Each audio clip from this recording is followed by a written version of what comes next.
공수처와 검찰, 경찰이 참여하는 3자 협의체가 첫 회의를 열고 공수처법에 따른 사건 이첩 기준 등을 논의했습니다. 공수처는 조직 구성을 마치는 대로 이르면 다음 달 본격적인 수사에 나설 것으로 보입니다. 한동호 기자입니다. 고위공직자 범죄수사처가 공식 출범 2달 만에 검찰, 경찰과 3자 협의체 회의를 열었습니다. 회의는 여운국 차장 주재로 검찰과 경찰 실무진이 참석했고 사안의 민감성을 반영한 듯 구체적인 일정과 장소는 모두 비밀에 붙였습니다.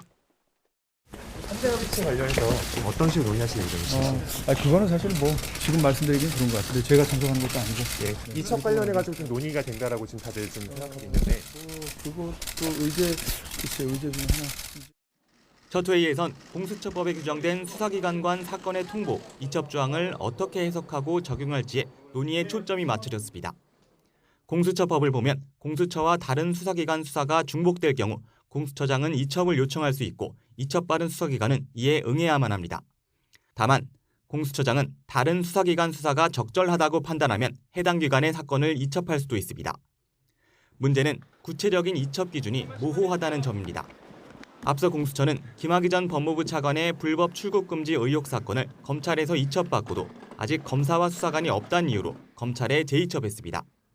이 과정에서 공수처는 검찰 수사가 끝나면 기소 여부를 직접 판단하겠다고 밝혔고 검찰은 수사 권한만 이첩한다는 주장은 법적 근거가 없는 해괴망측한 논리라고 비판했습니다. 그러니까 저희가 재량 이첩을 하면서 우선적 공소권은 유보를 했다 나중에 행사할 것을, 그러니까 이런 식의 이첩이 저희는 현행법상 가능하고 특히 이 사건의 경우에는 적절하다. 일단 공수처는 첫 회의 후 검찰, 경찰과 효율적인 수사권 배분을 위해 기관 간 협의가 필요하다는데 인식을 같이 하고 지속적으로 협의해 나가기로 합의했다는 원론적인 입장을 밝혔습니다. 이런 가운데 공수처 조직 구성도 막바지로 접어들었습니다.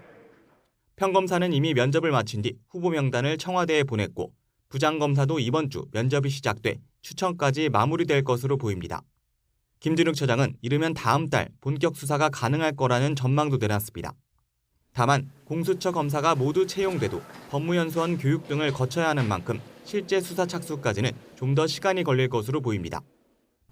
다음 달 수사 개시를 예고한 공수처가 조직 구성과 이첩 기준 마련 등 본격 수사를 위한 쟁걸음을 내리는 가운데 1호 수사는 어떤 사건이 될지 관심도 고조되고 있습니다. YTN 한동우입니다.